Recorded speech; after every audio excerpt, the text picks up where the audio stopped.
மதுரை காக்காத்தோப்பில் இருக்க பிரம்மஞான சபையில் பழமையான ஒரு மாமரம் இருக்குது.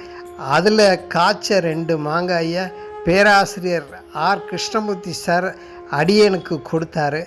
மாங்காய் வெள்ளத்தை போட்டு மாங்காய் மண்டி வச்சேன்.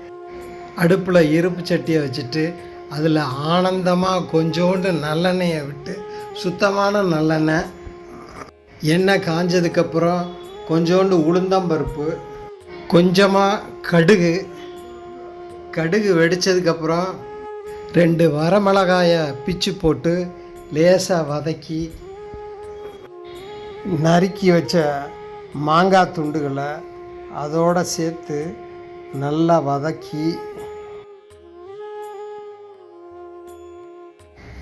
கொஞ்சமாக சுத்தமான மஞ்சள் தூள் கொஞ்சம் சேர்த்து,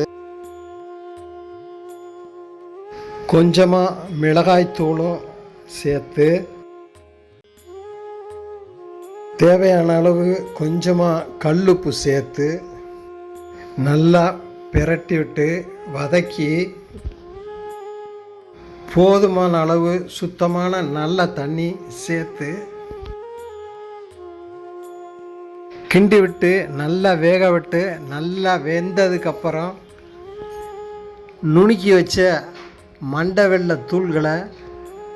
வெள்ளத்தை அதில் சேர்த்து, வெல்லம் நல்லா கரைஞ்சதுக்கப்புறம் நல்லா மையாக வெந்ததுக்கப்புறம் எடுத்தால் மாங்காய் வெல்லம் மண்டி சூப்பராக ரெடி.